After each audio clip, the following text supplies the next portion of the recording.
एक बार तालियों का महोत्सव करना कि लबों पर जिसके कभी बद्दुआ नहीं होती, लबों पर जिसके कभी बद्दुआ नहीं होती, वो सिर्फ माँ है जो मुझसे खफा नहीं है। और जब हम अपनी माँ की बात करते हैं तो चार पंक्तियां मुझे फिर याद आती हैं कि हमारे कुछ गुनाहों की सजाएं साथ चलती हैं, हमारे कुछ गुनाहों की सजाएं साथ चलती हैं। मैं अब तन्हा नहीं चलता, दवाएं साथ चलती हैं। हमारे कुछ गुनाहों की सजाएं साथ चलती हैं, मैं अब तन्हा नहीं चलता, दवाएं साथ चलती हैं। और मुझे कुछ भी नहीं होगा, मेरी माँ अब तक जिंदा है, मैं जब घर से निकलता हूँ दुआएं साथ चलती हैं। ऐसे ममता मई माँ की वंदना डॉक्टर शशि सरेया जी ने की।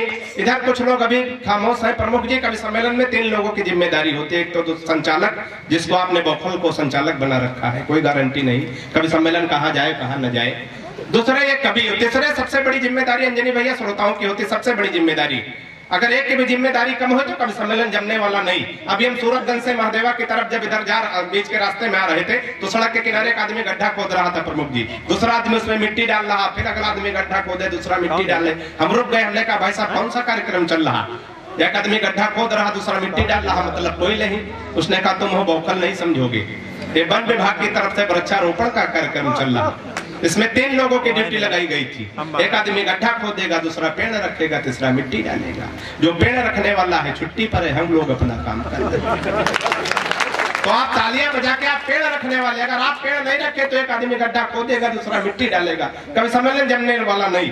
मैं अगले कवि को आमंत्रित करूं, वीर गाथा काल से काव्य का जन्म होता हो, जब शौर्य के रचनाकार को आमंत्रित करता हूं। हमारे मंच पे लगभग 17 कवि हैं। कवियों से भी एक निवेदन है कि 7 से 8 मिनट का अपना एक छोटा सा संक्षिप्त काव्य पाठ करेंगे। नहीं, कभी कभी कविताएं भी इतनी लंबी लंबी हो जाती कि मामला गड़बड़ हो जाता। एक बार एक कवि ने इतनी लंबी कविता पढ़ दी, सामने एक वीआईपी कम हो गया, एकदम लंबा हो गया, इतनी बड़ी कविता था। अब कवि को पुलिस वाले अदालत में पेश किए, जज साहब ने कहा कवि महोदय तुम्हारी इतनी लंबी कविता सुन के एक वीआईपी कम हो गया, लंबा हो गया, तुमको फांसी की सजा दी जा रही, कवि महोदय अपनी अंतिम इच्छा बताओ। कवि ने कहा जज साहब वही कविता मैं एक बार आपको भी सुनाना चाहता हूं। एक बार तालियां बजा दीजिए, ऐसा कोई कवि नहीं आएगा जो इतना लंबा छोड़े कि हम लोग मर जाए, है ना। बढ़िया कवि सम्मेलन चलता रहे। आइए प्रथम कवि के रूप में भाई रमन तिवारी हमारे बीच में है। वो जो शौर्य के रचनाकार है, मैं उनके लिए 4 पंक्तियां पढ़ता हूँ। अगर उनके तेवर की पंक्तियां हो जाए तो इस बार दोनों हाथ हवा में लहरा के तालियों का महोत्सव करके उन्हें आमंत्रित करिएगा कि हकीकत रूबरू हो तो अदाकारी नहीं चलती, हकीकत रूबरू हो तो अदाकारी नहीं चलती, और खुदा के सामने बंदों की मक्कारी नहीं चलती। हकीकत रूबरू हो तो अदाकारी नहीं चलती, खुदा के सामने बंदों की मक्कारी नहीं चलती, और तुम्हारा दबदबा केवल तुम्हारी जिंदगी तक है, किसी की कब्र के भीतर जमींदारी नहीं। आपकी जोरदार तालियां आमंत्रित करें भाई रमन तिवारी माइक का।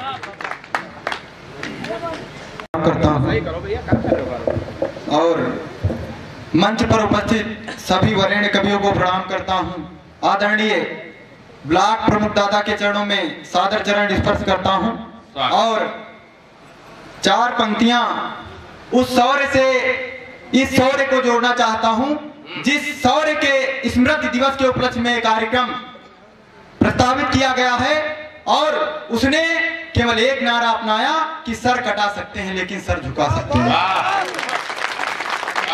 पंक्तियां जोड़ता हूं सीधे सीधे आप लोगों को कि शीश झुकने न पाए प्राण भले चले जाएं, महाकाल के ही महामंत्र का वो जाप था।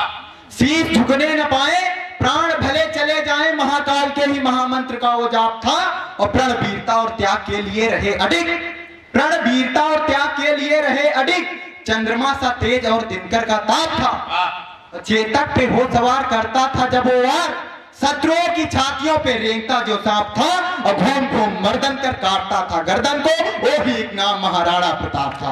वो ही और थोड़ा माहौल दीजिएगा। 4 पंक्तियों से आप लोगों से जुड़ना चाहता हूं कि जब हमारे समाज में विसंगतियां उत्पन्न होती हैं और हमारे धर्मों को, महाकाव्यों को ऐसा दूषित बताया जाता हो, उनकी सूक्ष्म रचनाओं को बताकर उनमें विसंगतियां उत्पन्न की जाती हो।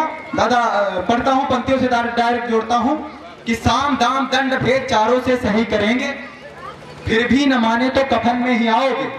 साम दाम दंड भेद चारों से सही करेंगे, फिर भी न माने तो कफन में ही आओगे, और बार बार आग अत्याचार की बढ़ाते रहे, उसी आग में ही जल राख हो जाओगे। निर्बल भी दुराचार अब सहन नहीं करेंगे, निर्बल भी दुराचार अब सहन नहीं करेंगे, दुष्ट दानवों की तरह दफन किए जाओगे, और जिस मातृभूमि को तुम माता नहीं मान सके, उसी मातृभूमि में तुम गाड़ दिए जाओगे, उसी मातृभूमि में तुम गाड़ दिए जाओगे। जहां पर श्रद्धा, अंकिता जैसी बेटियों के 35 टुकड़े कर दिए जाते हों, और हमारा समाज खामोश रहता है, और हमारी बहनें ये नहीं सोचती हैं कि मैं क्या कदम उठा रही हूं। हमारे मंच पर मातृशक्ति कवयित्री के रूप में उपस्थित है। मंच का ध्यान चाहूंगा और पंक्तियां आवेदित करता हूं। दादा सुनिएगा कि बन रहा अघोरी है कलयुग, क्या यज्ञ करें क्या जाप करें। बन रहा अघोरी है कलयुग, क्या यज्ञ करें क्या जाप करें, और जब अपने घर के भेदी हैं तो किसकी अब हम बात करें। जब अपने घर के भेदी हैं तो किसकी अब हम बात करें। अगर समझी होती श्रद्धा जो तो दिने कभी ना आता जी, और 35 टुकड़े क्या एक खरोच भी उसका तन न खाता। 35 टुकड़े क्या एक खरोच भी उसका तन न खाता। जिसने तुमको पाला पोसा, हर खुशी दिया और प्यार दिया, अपने को खुद दुख में रखकर तुम पर हर सुख वार दिया, पर तुम ऐसी नादान बनी, पूरे इतिहास को भूल गई, झांसी की रानी लक्ष्मीबाई इन सबके प्रताप को भूल गई। क्या सोचा था तुमने मन में जो मौत को गले लगा बैठी, क्या सोचा था तुमने मन में जो मौत को गले लगा बैठी, और एक तरफा प्यार में अंधी हो काला दर्पण अपना बैठी, एक तरफा प्यार में अंधी हो काला दर्पण अपना बैठी।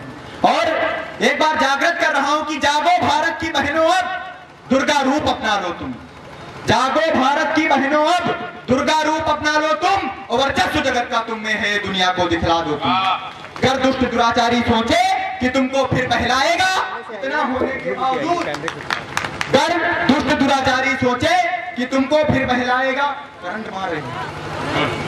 कर दुष्ट दुराचारी सोचे कि तुमको फिर बहलाएगा, इतना होने के बावजूद वो तुम पर नजर उठाएगा, तो फिर तुम माँ दुर्गा की निर्भीक तलवार उठा डालो।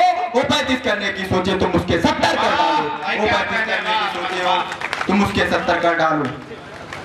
और लास्ट में अंतिम 4 लाइनें पढ़कर समाप्त करता हूं। करंट मार रहा हूं तो ये पढ़ो।